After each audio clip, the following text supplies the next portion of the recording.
ከ1960ዎቹ ጀምሮ ኢትዮጵያ ፖለቲከኛም በሉት አክቲቪስት ወይም ደግሞ ነፃ አውጪ እንግዲህ ለመንግስት በተቃራኒ መቆም ማለት ከኢትዮጵያ ጠላት ጋር ጭምር አብሮ መቆም እና አብሮ መስራት እንደሆነም ጭምር ነው የሚያስቡት ማለት ነው።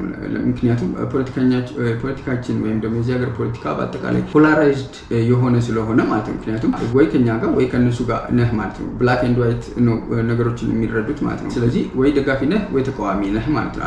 እና ተቃዋሚ ደግሞ ከሆንክ ኢትዮጵያ የምትባል ነገር ለመብታተን አቅደው እና አልመው ከሚሰሩ አካላት ጋር ሁሉ አንድ ላይ መስራት ሀገር መክዳት መሆኑን ራሱ ከግንዛቤ ውስጥ አይከቱትም። እና አንዳንድ ጊዜ ይህንን ጥያቄ ስታነሱ እነዚህ ሰዎች ኦፌንድድ የሚሆኑበትም አጋጣሚ ማየት በጣም የተለመደ ነው ማለት ነው። ይህንን በምሳሌ ለማጠናከር ከ1960ዎቹ ጀምሮ ደርግን ለመጣል ሁሉም ነፃ አውጪዎች እንግዲህ ከግብጽ ጋር ይሰሩ እንደነበረ ታስታውሳላችሁ ማለት ነው። እና ወያኔ ደግሞ በሻዕቢያ እርዳታ ደርግን ከጣለ በኋላ ብዙም ሳይቆይ በወያኔ ደግሞ ያኮረፉ ሌሎች ኢትዮጵያ ውስጥ ያሉ ነፃ አውጪዎች ደግሞ ከሻዕቢያ ጋር አብረው መስራት ጀምረው ነበረ ማለት ነው። እና አሁን ደግሞ በብልጽግና ያኮረፉትም ደግሞ እንዲሁ መልሰው ከሻዕቢያ ጋር እንግዲህ ወዳጅ ሲጫወቱ ታያላችሁ ወይም ደግሞ አስተውላችሁ ይሆናል ብዬ አስባለሁ ማለት ነው። እንደ ማህበረሰብ ሾርት ሚሞሪ ስላለን እንጂ ማለት ነው። ሰሞኑን የተፈጠረው የህወሓትና የህወሓት አንዳንድ አካላት ከሻዕቢያ ጋር አብሮ የመስራት እንዲሁም ደግሞ የቲፒኤልኤፍ ሰዎች ፋኖ ጋር አብሮ የመስራት ፍላጎት ወይም ደግሞ ኮላብሬት የማድረግ ጉዳይ ማለት ነው ሊያስገርመን የሚገባ አይመስለኝም ማለት ነው።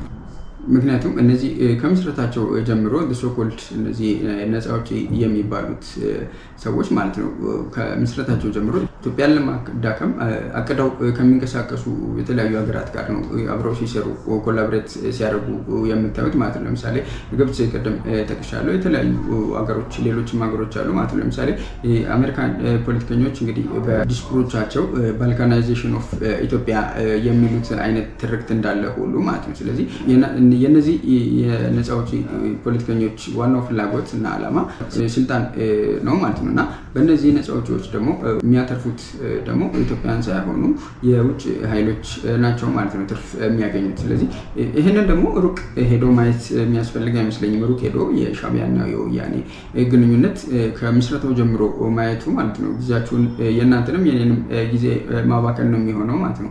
ነገር ግን 1992 የኢትዮ ኤርትራ ወቅት ማለት ነው የሻዕቢያ መንግስት ኢትዮጵያን ሲወጋ ማለት ነው አስመራ ሜሎት ቢራ ፋብሪካ ውስጥ ኢትዮጵያ ኤምባሲ አቅራቢያ የነበረው ማለት ነው እዛ ሆነው ከሻዕቢያ ጋር እዛ ፋብሪካ ውስጥ ሆነው ከሻዕቢያ ጋር አብረው ኢትዮጵያን ለመውጋት የተደራጁ ነፃ አውጪ ሰዎችን እንደው ለታሪክ እንደማስታወሻ ለመጥቀስ ያህል ለምሳሌ አንደኛው ፕሮፌሰር ሙሴ ተገኝ ይባላሉ። የጎጃም ነፃ አውጪ ግንባር መስርቶ የነበረ ሰው ነው።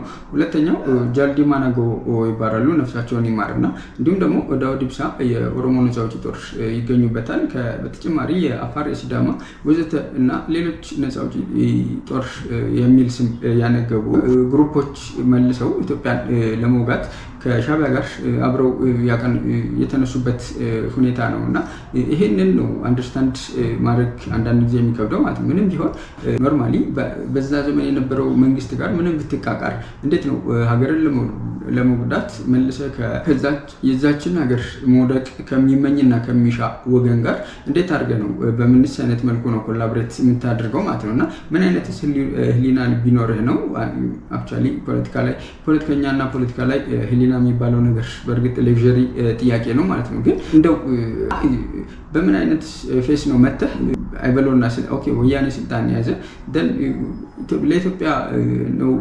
ለኢትዮጵያ ነው የምንሰራው ብሎ ቢለፈልፍና ቢያወራ ማነው የሚሰማውስ ማለት ነው። እና የብሔር ፖለቲከኞች እንግዲህ የእንትና ብሔር ተበድሏል፣ የእንትና ብሔር ተጨቁኗል በሚለው እሳቤ ነው እንግዲህ ኢትዮጵያን ለማፈራረስ ከሚሰሩ ሰዎች ጋር አብረው የሚሰሩት ማለት ነው። ኢቭን ከታሪክ ባለሙያዎቻችን የምትሏቸው እንደተማሩ የታሪክ ባለሙያዎች የምትሏቸው ሰዎች ማለት ነው አሁን ለምሳሌ ይሄ ብሔር ይሄኛውን በደል በድሏል የሚሉ የታሪክ መጥፎ አጋጣሚዎችን ለመምዘዝና ለማውጣት ሲሆን የሚቀድማቸው የለም ማለት ነው። ኢቭን ከ3000 ዓመት በፊት የተፈጠረ የሁለት ብሔረሰቦች ወይም ደግሞ ብሔሮች ግጭት ጥቀሱልኝ ብትሏቸው ማለት ነው ኢቭን ሰከንድ ራሱ የሚፈጅባቸው አይመስለኝም ማለት ነው። ነገር ግን በተቃራኒው እስቲ በኢትዮጵያ ታሪክ ውስጥ አገሩን ከርቶ ከጠላት ጋር የሰራ ግለሰብ ወይም ደግሞ ፖለቲከኛ ወይም ደግሞ ገዢ መደብ ላይ ያለ ኤሊት ጠቅሳችሁ ለሌላው ማህበረሰብ መማሪያ እንዲሆን ጥቀሱ ብትሏቸው አብዛኞቹ ኦልሞስት 90% የሚሆኑት ሰዎች ማለት ነው ድምጻቸውን አትሰሙም ወይም ደግሞ አታገኟቸውም ማለት ነው። ኢቭን እንኳን ተገደው በጣም ፊት ለፊት የሚታየን ሰው ታሪክ ሲጠቅሱ ማለት ነው ከብሔሩ ጋር የዛን ሰው ወይም የዛን ግለሰብ ታሪክ አያገናኙትም ማለት ነው። ነገር ግን በተቃራኒው ደግሞ የአንድን ገዢ መደብ ሰው ለምሳሌ ምኒልክን የሚከሱበት መንገድ እንዳለ ሁሉ ሀገሩን ምኒልክን እንግዲህ ከብሔር ጋር በማያያዝ ሲከሱ ትሰሟቸዋላችሁ። ነገር ግን በተቃራኒው ሀገሩን ከርቶ ከጠላት ጋር ሲደራጅ የነበረን ግለሰብ ግን ብሔሩን ያጠቅሱላችሁ ማለት ነው እና ኮንትራዲክት እንደሚያደርግ ማየት ትችላላችሁ ማለት ነው። በእነዚህ ሰዎች የተፈጠረው ነው እንግዲህ ይሄ እኔ ኢትዮጵያን ታሪክ አርቲፊሻሊ ኢንጂነር ተደርጎ ነው እንግዲህ አሁን ላይ የዘር ፖለቲካችን እንደዚህ የኢትዮጵያ ታሪክ ምስቅልቅሉ የወጣ ብዬ የማስበው ማለት ነው እና በተቃራኒው ደግሞ እንግዲህ እንደ ማህበረሰብ ደግሞ እነዚህ የዘር ጉዳይን አጠንጥነው የሚሰሩ ፖለቲከኞች እስካሁን ድረስ ትርፋማ ለምን እንደሆኑ ጥያቄ መጠየቅ አስፈላጊ ይመስለኛል ማለት ነው። ምክንያቱም እነዚህ ፖለቲከኞች ለምንድን ነው የዘር ፖለቲካን ምርጫ ያደረጉት? በዘር ፖለቲካ ላይ የተመሰረተ ናሬቲቭ ወይም ደግሞ የተመሰረተ ግንኙነት የፈለጉት ብላችሁ ካሰባችሁት እጅግ በጣም ስራ ስለሚያቀልላቸው ማለት ነው። ምክንያቱም ኖርማል እንደ ሀገር አስበው የሀገርን ፖለቲካዊ እና ኢኮኖሚያዊ እና ማህበራዊ ችግሮችን ለመፍታት አስበው እንደ ፓርቲ ቢቋቋሙ ኖሮ ብዙ ስራ ይጠበቅባቸዋል። ብዙ ወረቀት ማገላበጥ ይኖርባቸዋል። ብዙ ፖሊሲዎችን ማውጣት ይኖርባቸዋል። በእነዚህ ጉዳዮች ደግሞ ካለው መንግስት ጋር በጊዜው ካለው መንግስት ጋር ደግሞ ፉክክር መግጠም ይጠበቅባቸዋል። ስለዚህ ያ ማለት ስራ በጣም ብዙ ያበዛባቸዋል ማለት ነው እና ይሄ ደግሞ ካሉት ሰዎች ይቅርታ አድርጉልኝና ካሉት እነዚህ አሁን ላይ ያሉት ፖለቲከኞች ደግሞ ይሄንን ነገር በአግባቡ የመወጣት ብቃቱ ይኖራቸዋል የሚል እምነት የለኝም። ስለዚህ ማህበረሰቡ ስቲል ነው እነዚህን ሰዎች ስላልጠየቃቸው አዋጪነቱ ስላዩት ጀስት የሚከፍሉትን ከፍለው በዚህ በኩል በአክቲቪስቶች በኩል ወይም ደግሞ ታሪክ ምሁር ነኝ በሚሉ ሰዎች በኩል እንተዚህ ዘመን ይሄ ዘመን ተጨቆነ ነበር የሚል ትርክት እያነሱ ብቻ ስሜትን እየጎረጎሩ ስልጣናቸውን ይቀጥላሉ ማለት ነው። ላለፉት 60 ምናምን ዓመታት የሆነ ያለውም ይሄ ነው ማለት ነው።